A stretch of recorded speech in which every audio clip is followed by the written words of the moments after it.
All right, welcome everybody. Today we're going to talk about lesson number 37, and we're going to talk about the graphs of log functions and then do a little bit more of an analysis of log functions in general. Just like we've done the past couple of days, when we're going to talk about the properties of log functions, we want to start by talking about their relationship to exponential functions. The reason why we do this so often is because, of course, log functions and exponential functions are inverses. Now, we've been saying that for the past couple of days. And we just want to make sure that we remember all the different things that being an inverse implies.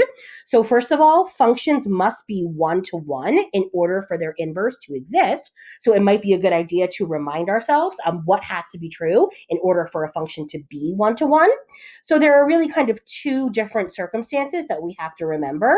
So numerically, a function is one-to-one if no y values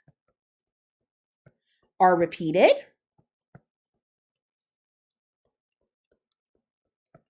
So if you were just looking at a list of values or a table of values, you would want to make sure that for every y, there was exactly one x.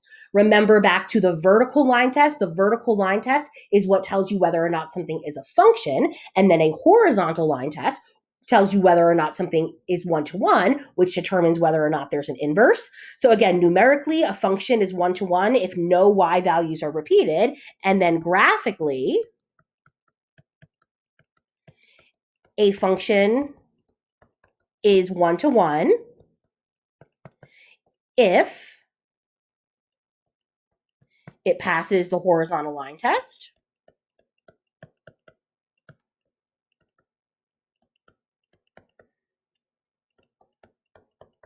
So even though we're talking about logs and exponentials in particular in this chapter, it never hurts to just kind of remind ourselves about the general relationship between any pair of inverses. Remember, of course, that they are opposites. It means that their graphs are reflections of each other over the line y equals x. It means that you can reverse every x and every y, not only in the equation, but also in the domain and in the range and in a point-by-point comparison, which is kind of what we're going to start with here. So again, just like we've been doing, before we get to talk about logs, we're going to go ahead and talk about something that's an exponential. So consider the function f of x equals negative 2 to the x plus 3 plus 2. And then consider a table of values and what the graph would look like. So this is already filled out for you, but just as a reminder, over here in the left-hand column, this would of course be the parent function of 2 to the x, the values that you would get if you plugged in all the integers from negative 2 to 3. Then if you take a look at the transformations in terms of the x changes, so in terms of the x changes, if you were to look up in the exponent, because of the fact that there's an x plus 3, that means that you would have to take every x value and you would have to go 3 to the left. So if you were trying to go 3 to the left, that means you would take every x value and subtract 3. So notice that that's how I'm getting all of these new x values. Then when it comes to the y values, because of this reflection over the x-axis and the up 2, then your coordinate rule would say negative y plus 2.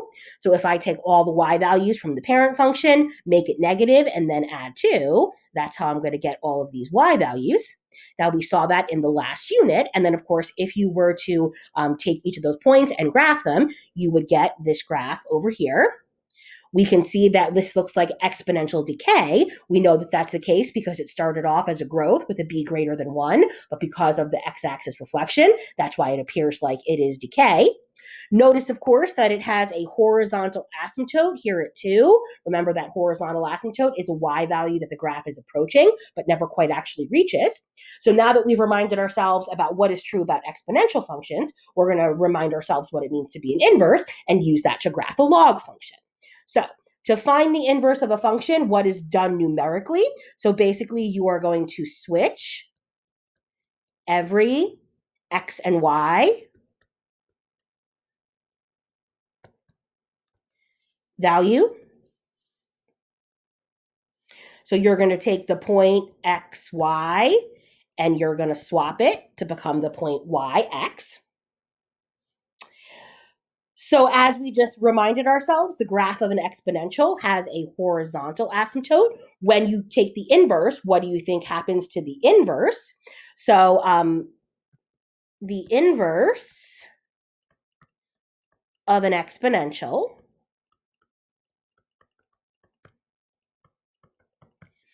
will have a vertical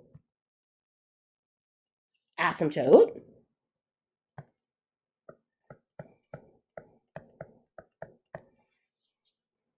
So again, not only are we going to swap every single point x, y on the graph, we're also going to swap the asymptote, which means that instead of having a horizontal asymptote, the inverse is now going to have a vertical asymptote. So I'm going to start by taking the ordered pairs that I found above. So again, these are the points that were on that exponential above. And now we're going to find the points that are on the inverse. So in order to do that, I'm going to take each of those points and I'm going to interchange the x and the y. So this becomes the point 1 3/4, comma, -5, 1 1/2, comma, -4, 1, comma, -3, and then so on down the line. Because of the fact that the function above had a horizontal asymptote at y equals 2, we now know there's going to be a vertical asymptote at x equals 2. So I'm actually going to go ahead and start with that. Remember, a vertical asymptote means we will never ever reach it because that is where the function is undefined.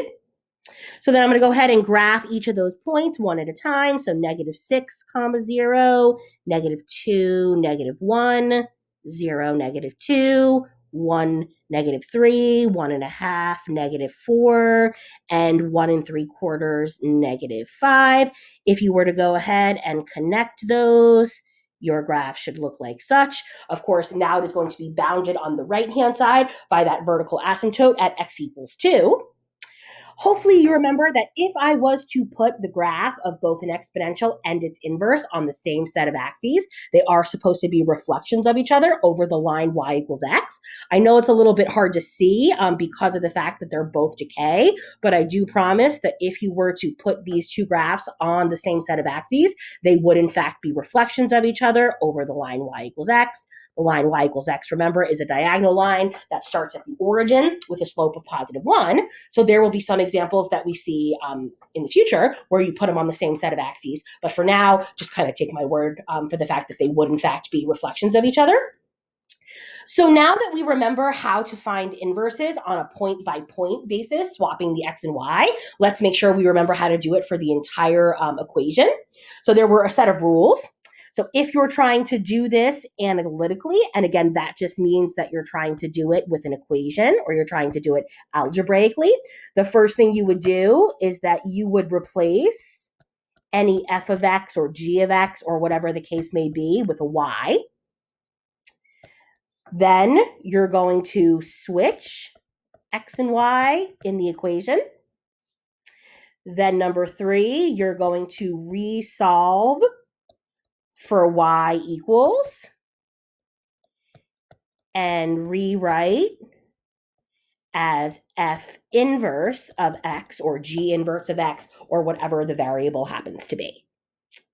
So instead of doing it for just one point at a time, let's go back to that same exponential equation and let's go ahead and do it for the entire thing. So if I follow my steps above there, I'm going to start by rewriting this as y equals. The second thing I'm going to do is I'm going to switch every x with every y. And now I'm very, very, very carefully going to go ahead and rewrite it for y equals, making sure that I unwrap that y using order of operations. And when I get as far as I can using regular algebra, I'm going to have to go ahead and take the log of both sides. So I'm going to go ahead and start by subtracting 2 from both sides.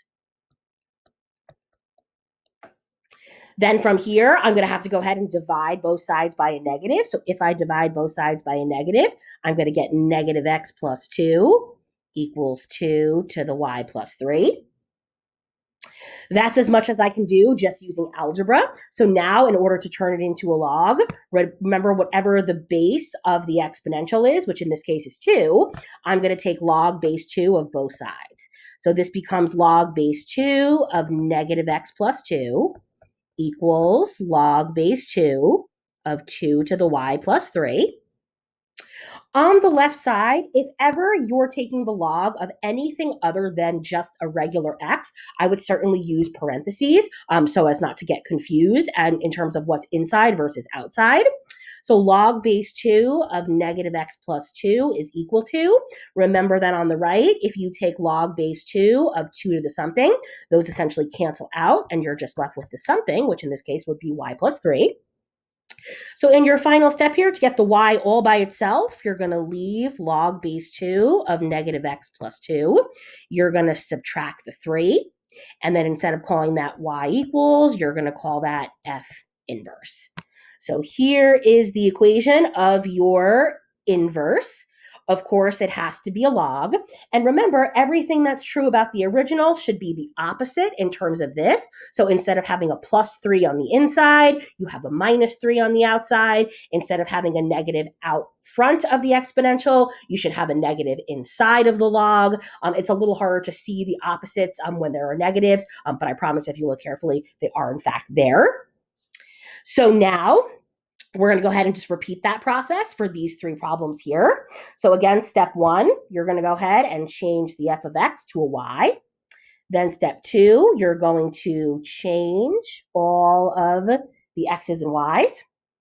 Then you're going to resolve it for y equals. So x plus 3 equals 2 to the negative y plus 3. When you've done all you can algebraically, you're going to go ahead and take log, in this case, again, base 2 of both sides. On the left side becomes log base 2 of x plus 3. On the right side, log base 2 of 2 cancels to be just negative y plus 3. And actually, the easiest way to get the y by itself in this case is to add the y to the left and then subtract the log to the other side. So you're going to get negative log base 2 of x plus 3 on the inside. Then you're going to have a plus 3 on the outside. And again, instead of calling that y equals, you're just going to call that f inverse. And again, it doesn't matter actually what you put first here. So if you were to leave it as 3 minus log base 2 of x plus 3, that's no different than if you put the plus 3 in the back. Normally, because those big pluses and minuses move the graph up and down, we're used to seeing them in the back, but it doesn't matter if you wanted to leave it in the front. So either way. Let's go ahead and try number 2. So number 2 here, you're going to go ahead and make the f of x a y. Then you're going to go ahead and swap it. So x equals 3 plus e to the y plus 2. Go ahead and subtract the 3. Hopefully you remember, in order to get rid of a base e, you have to take the natural log of both sides. So the ln of x minus 3 equals the ln of e to the y plus 2. In the left side, ln of x minus 3 equals the ln and the e cancel to give you the following, which means that the ln of x minus 3 minus 2 is going to be equal to f inverse of x. And again, that is going to be your answer. And again, you'll see all kinds of answers with the negative 2 either in the front or in the back. Really doesn't matter where you put it. And then finally, one more just to kind of make sure. So go ahead and plug in a y. Then go ahead and swap them. So go ahead and subtract the 1. Divide by the negative. Then take the log base 3 of both sides. You're going to get log base 3 of negative x plus 1. Log base 3 of 3 to the something is going to cancel, which means your final answer is going to be log base 3 of negative x plus 1 plus 2. And of course, that's going to be equal to f inverse. And again, you're not supposed to take the log of a negative and you're not supposed to take the log of 0. But the fact that there is a negative inside of the log, they're assuming that once you plug something in for x, of course, that negative is going to cancel out. All right, so that now brings us to this table here on page 3. Remember that so far we have talked about inverses in terms of a point-by-point swapping and then creation of graphs. We then just talked about how you would find it algebraically by interchanging x and y in the equation. And now we kind of want to just make sure we look at the big picture in terms of everything swapping, including the domain and the range. So again, notice on the left-hand side, we have those three exponential functions that we had above. And then I also have filled in the fourth column, which is the equation of the inverses that we just found above. Whenever you have the exponential and you have the log, it's very easy to just take the information and swap it. We also want to make sure that if we were just given a log with no exponential, we'd be able to answer the same questions. But starting with the exponential, so 2 times negative x plus 3, 2 raised to the negative x plus 3 minus 3. Just as a reminder, remember that every exponential function, no matter what, is going to have a domain of all real numbers. So I'm going to go ahead and fill that in for each. Then in terms of the range, remember it has to do with the horizontal asymptote and then whether you would be above or below it, whether or not A was positive or negative. So in the first one, the horizontal asymptote is -3 because of the fact that there's a positive out front is how I know that it would be above the horizontal asymptote, which would give me a range of -3 to infinity in the first one. Then because of the 3 in the second one, that is the horizontal asymptote. And again, because of the fact that there's a positive in front of the E, that's again how I know it would be above. So this is going to have a range of +3 to infinity. Then in the last one, horizontal asymptote of 1, the reflection of the x-axis because of the negative means it would be underneath, which is why I would know that it would be -infinity to 1 for the range. And then, of course, the horizontal asymptote, which would be y equals -3, y equals +3, and y equals +1, respectively. I'm now going to take everything that's true about the exponential, and I'm going to switch the x and y, as it were, to be able to find everything that's true about the log. So whatever the range of the original, the exponential, is going to be the domain of the log. So -3 to infinity. Then the domain of the first becomes the range of the second, so -infinity to infinity. The vertical asymptote, instead of y equals, then becomes x equals. We're going to go ahead and do that down the line. So 3 to infinity, and then -infinity to infinity, and then x equals 3, and then -infinity to 1, -infinity to infinity, and x equals 1. Just kind of an important thing to note here. Notice how the domain of exponentials is always, always, always all real numbers. Well, it's also fair to say that the range of a log is always, always going to be all real numbers. So please make sure you know that that's the case. Then in column number 4, again, all I did was copy the inverses I already found on the previous page. But now I want to make sure that I can find the domain, even if I didn't have the exponential. And in order to be able to find the domain of a log on its own, I have to take a look at these final 2 columns here. So the first thing that it's asking you to do is it's telling you in box 5 here, or row column 5, is to set the argument of the inverse equal to 0 and then solve for x. So we're going to set the arguments, which of course is going to be whatever is inside. We're going to set it equal to 0 and then solve for x. So x plus 3 equals 0. That's going to give me x equals -3. X minus 3 equals 0, which is going to give me +3. And then -x plus 1 equals 0, which means that x is going to be equal to 1. Then finally, you have to set the argument greater than 0 and then solve for x. So here, I'm going to take x plus 3 greater than 0, which means that x is going to be greater than -3. And I can then write that in interval notation as -3 to infinity. So then I'm going to take the argument x minus 3 greater than 0. X is greater than 3, which then becomes 3 to infinity.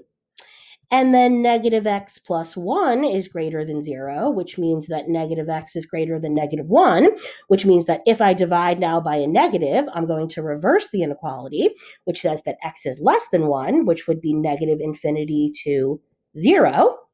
And then a couple of things to kind of point out here.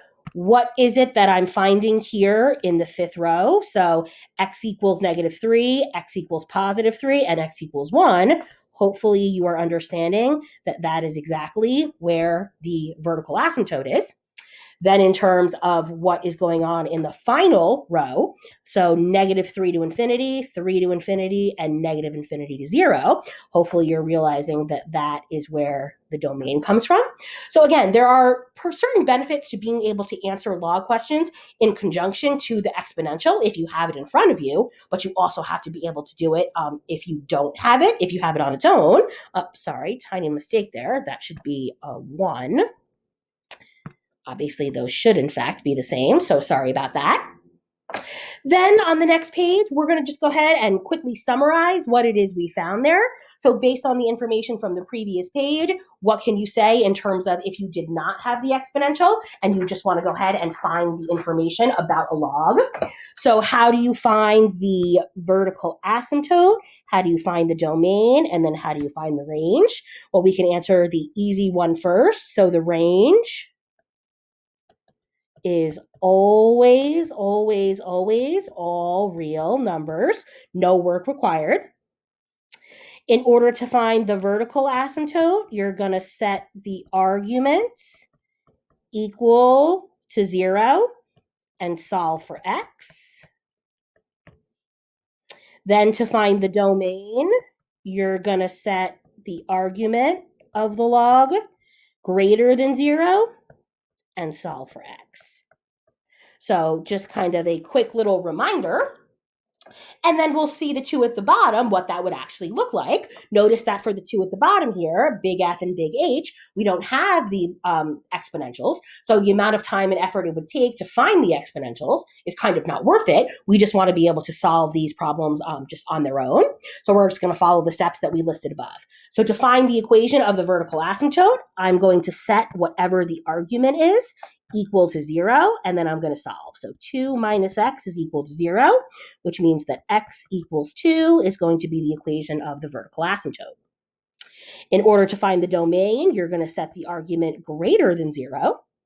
So subtract the 2, divide by a negative, which is going to switch the inequality, which means that x is less than 2, which means that the domain is going to be negative infinity to 2.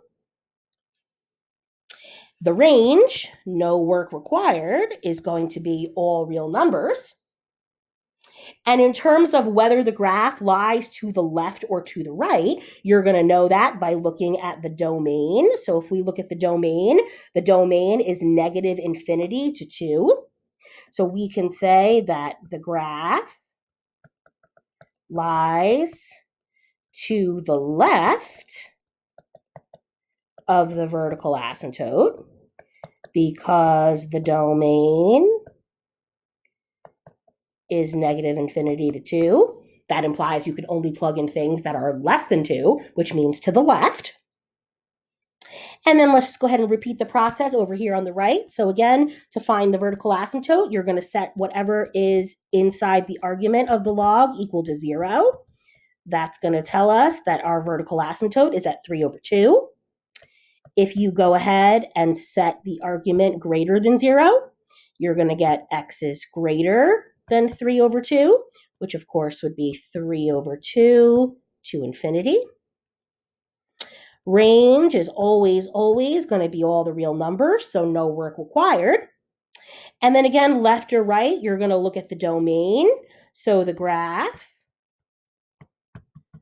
lies to the right of the vertical asymptote because the domain is greater than 3 over 2. So 3 over 2 to infinity. So that is how you determine whether the graph lies to the left or the right of the vertical asymptote, depending on the domain. And we're going to go ahead and finish up with one of those open-ended word problems. Again, we're going to see these for the remainder of the year. Based on our most recent quiz, you guys are pretty good at identifying the correct content, but a few of you just still need practice in targeting exactly your answers to make sure they are answering only exactly what the question wants. So take a look here. The table pictured is a table of values that represents an exponential function. So e to the x minus 2 minus 3. Use the table of values to answer the questions. So what is the equation of the horizontal asymptote of the function, and explain how you know? Well, if we want to talk about that, we're going to be looking at the end behavior. So I think that as we see, as x is getting smaller and smaller, it appears as though the f of x's or the y's are getting closer and closer to -3. So we can say with confidence that y equals -3 is the horizontal asymptote, because as x goes to -infinity, f of x goes to -3. Again, just to be clear, in order to get all the points for open-ended questions, you don't have to say a lot. You don't have to just write words to kind of make it look like you know what you're talking about. You just have to very specifically, targetly answer the question that is being asked. So is the graph of f of x above or below the horizontal asymptote? When the inverse function is graphed, will it be to the right or the left of the vertical asymptote? And explain your reasoning. So if we take a look first here at the exponential, we can look at the fact that the y values are only getting larger and larger and larger. So that's going to tell us that the original graph is going to be above the horizontal asymptote. So the graph of f is above the horizontal asymptote because all values of f of x are greater than -3. So the graph of the inverse will be to the right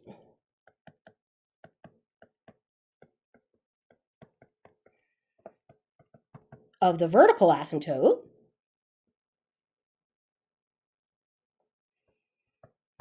since all values of x will be greater than -3.